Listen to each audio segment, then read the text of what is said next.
Welcome, I'm Ijoma Onyato. Tonight, confusion in Maiduguri as police and army clash over food distribution meant for internally displaced persons.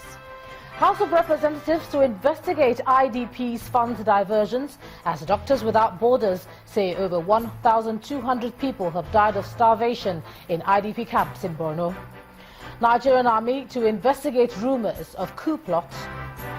And millions of voters perform their rights in the historic referendum on whether the UK should remain or leave the European Union.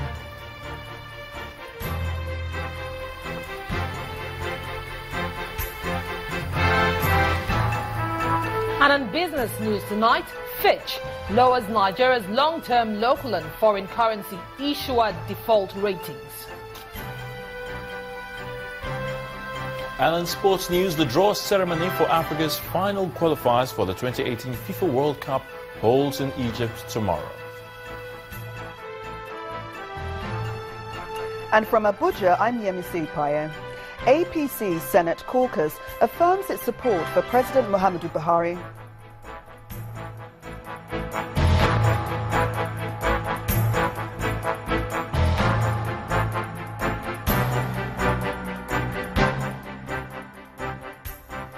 We begin with this shocking news from Borno State that some policemen and soldiers today clashed over food meant for IDPs in the government house, Maiduguri. This comes as reports reveal that food meant for IDPs are either diverted or rebagged for sale.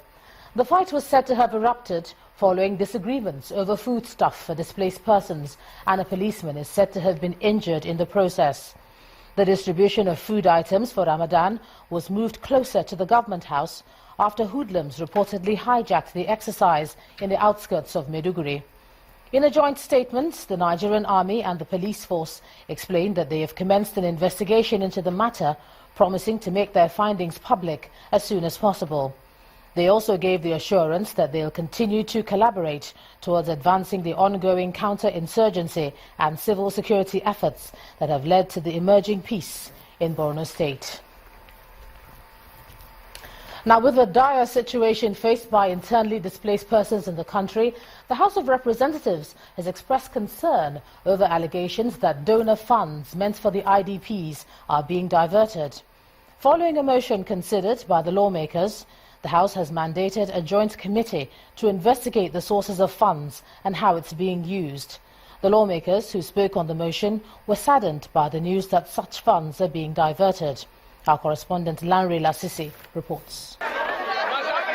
Scores of camps such as these are in different parts of the country. They accommodate the growing number of internally displaced persons, a large part of whom are from the northeastern part of the country. The condition of the camps have attracted a lot of financial support from within and outside the country. Funds that this lawmaker believes should be investigated. Concerned that there are a series of allegations of diversions of the donated funds meant for the well-being and welfare of the IDPs in the Northeast.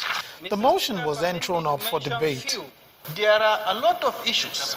Our people are dying, and some people will take this advantage to enrich themselves. If you get word from this kind of process, what is the name of the word? It is blood money. Today, the whole world is watching us. That the money brought to help our people, your people, Nigerians, have gone to voicemail again. Why will somebody in his right mind to defraud money meant for this Northeast, to develop the Northeast? This is very disgraceful, sir. It was then time to put the motion to a vote. Of the motion say aye. Those against it say nay. Ayes have it. 3 committees of the House have been mandated to investigate the matter. They are to investigate the sources of the funds and how these funds are being utilized. The lawmakers agreed that this is one matter that must be resolved as soon as possible. Lanre Lasese, Channels Television News. And even with the allegations of diversion of funds and food, state authorities in the northeast are appealing to individuals and corporate organizations to support efforts being made to improve living conditions of the IDPs. Our next report examines the conditions of the IDPs at these camps and the efforts of donor organizations trying to help out. These days appear to be soothing and healing times for residents of Nigeria's northeast states against the backdrop of the successes recorded by the military in its campaign against insurgents. Life is gradually returning to normal in their various towns. Locals are returning to pick up the pieces of their lives, but the violent conflict has left the internally displaced persons hungry, ill, and homeless. Reports from Médecins Sans Frontières say more than 1,200 people have died from starvation and illness at an aid camp.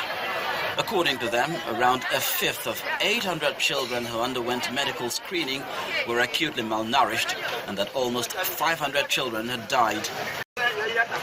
Statistics from the International Committee of the Red Cross also put humanitarian crisis in the region as the third largest worldwide. As the crisis deepens, states in the region are left with no other option but to seek help from individuals, international partners and non-governmental organizations. May I therefore appeal to the High Commissioner to talk to and mobilize other international partners and non-governmental organizations for urgent intervention in providing food and essential non-food items, support to agricultural activities, provision of building materials, and cash support to the victims of insurgency in the state. States like Borno have opened up for humanitarian outreach, and Dangote Foundation has so far made the highest donation with 156 trailer loads of assorted commodities. Or efforts that they have been extending towards addressing some of the challenges that are confronting us here in Borno. But we single out Dangote for special mention because we have sons and daughters of Borno who are in a position to impact positively on the lives of our people, people that are boasting of contributing 40 billion naira to a political party but cannot contribute 50,000 naira to people in distress within their own community. The IDPs are asking government to improve the feeding situation in the camps with consideration for special needs of inmates. Statistics from the International Organization for Migration reports that over 1.2 million IDPs are identified in northern Nigeria, with the highest number of about 672,714 in Borno State, followed by Adamawa and Yobe states. Joining me now to look at this troubling issue is a former member, House Committee on Disaster Management, Honorable Muhammad Idris Kutigi. Thank you so much for joining us, and he joins me from Abuja. Thank you very much. All right, now from our lead story tonight, the police and soldiers clashing over distribution of food, and even from the Doctors Without Borders, clearly there's a problem with food getting to the IDPs and aid. What do you think has gone wrong?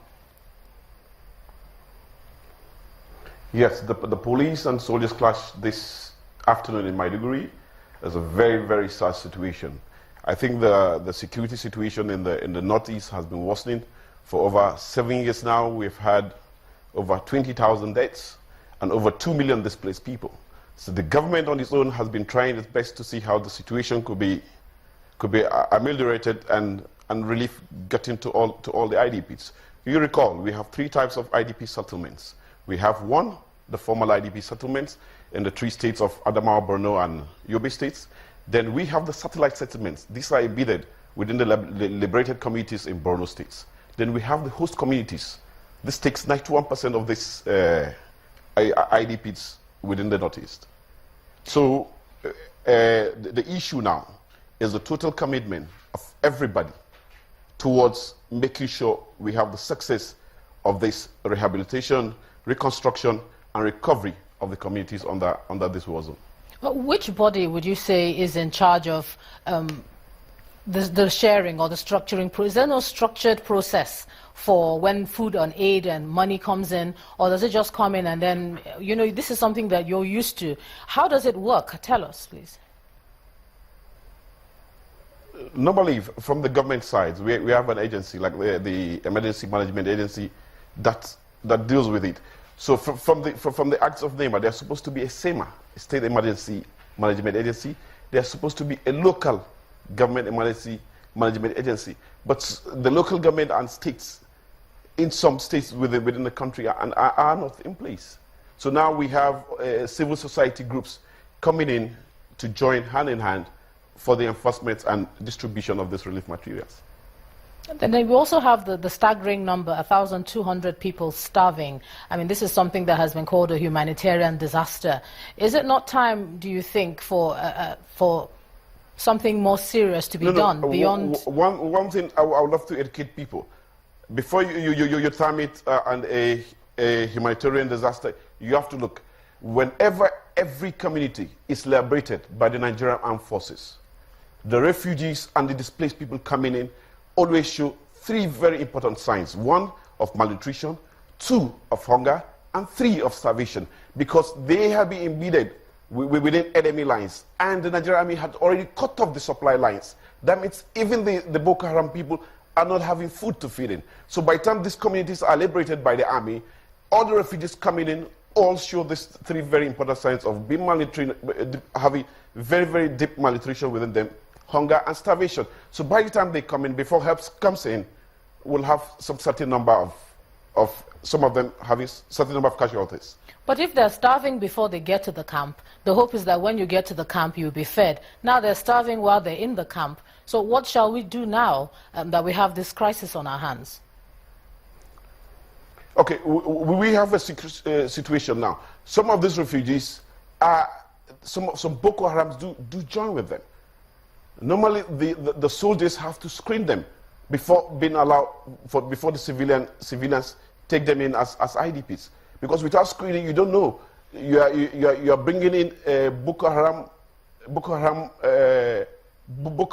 fighters within the refugee camps, and you have had cases of where some of the Boko Haram infiltrated the IDP camps and set up bombs there.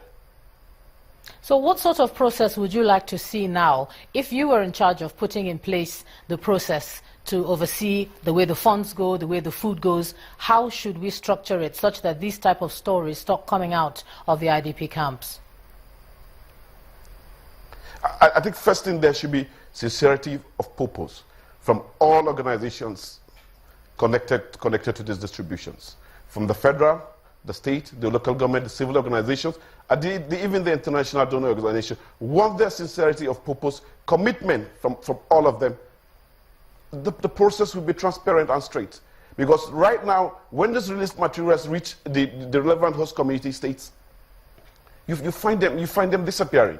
But once there's total commitment, sincerity of purpose from those people who have those responsibilities of sharing this relief items, it will get to the people, it will get to the IDP camps. All right, Honorable Muhammad Idris Kutigi, thank you for sharing your thoughts on the news at 10 tonight. And in part 2, after the break, gunmen kidnapped 3 Australians in Cross River State. That's in a moment. Do join us again.